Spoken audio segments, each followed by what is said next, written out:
Lorsqu'on ne connaît pas très bien les conventions sociales, il y a un risque qui est très élevé de se faire rejeter. Parce que ce qui est étrange, différent, fait peur à bien des gens et le réflexe premier associé à cette peur-là est de dire « je veux pas le voir, je le rejette ». Alors quand on parle de politesse, c'est un élément parmi les plus sensibles des conventions sociales et c'est essentiel de le communiquer à l'enfant de manière à ce qu'il puisse être accepté de façon beaucoup plus facile.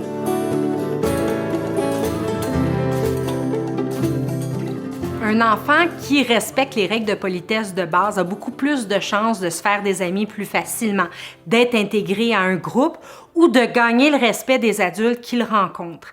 Alors, c'est quelque chose qui est hyper important à communiquer à l'enfant de manière à ce qu'il puisse être intégré et bâtir de cette manière-là une bonne confiance en lui-même.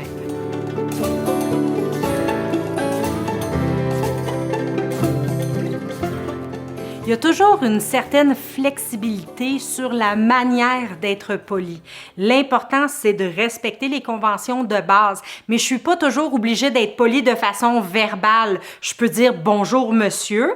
Évidemment, je peux le dire verbalement. Pour certains enfants, c'est trop. Ils sont trop timides face à des inconnus. Ils ont peur, peu importe la raison. Par contre, ils peuvent tout de même être polis. Ils peuvent faire un sourire puis un salut de la main. Ça peut faire le même travail. Alors, l'essentiel, c'est de choisir les règles de politesse de base qui sont les plus importantes pour vous ou votre famille et vous assurer que ces règles-là sont bien implantées. Alors, ça peut être de dire s'il vous plaît quand on demande quelque chose, de dire merci, de dire bonjour, de ranger ses jouets, de laisser passer quelqu'un, par exemple, en premier ou de lui ouvrir la porte. Peu importe les éléments qui sont vraiment importants pour vous, sélectionnez-en 7 et assurez-vous que l'enfant les respecte. Et pour chacune de ces règles, communiquez clairement avec l'enfant et pour celles pour lesquelles il éprouve plus de difficultés ou de répugnance ou de répulsion, trouvez une alternative comme c'était le cas dans le du bonjour ou dire merci avec un clin d'œil ou avec les pouces levés. De cette manière-là, il y a une alternative. Ça peut être aussi très utile de marquer sur un tableau, par exemple, chaque fois que l'enfant a suivi les règles pour pouvoir lui donner un renforcement positif, lui faire constater ses progrès et l'encourager, le motiver. Un des défis qu'on peut rencontrer, c'est lorsqu'un enfant ne voit pas la pertinence d'implanter ces règles-là. Ou à la limite, il y a certains enfants qui sont très heureux de ne pas dire bonjour. Comme ça, ils n'ont pas à répondre au bonjour de l'autre et ça les arrange très bien.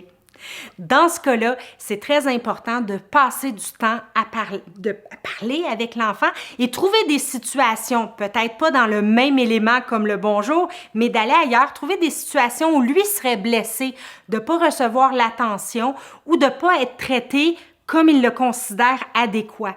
Alors, de trouver ces moments-là et d'en discuter avec l'enfant pour qu'il puisse être à même de comprendre la pertinence et l'importance d'appliquer ces règles-là.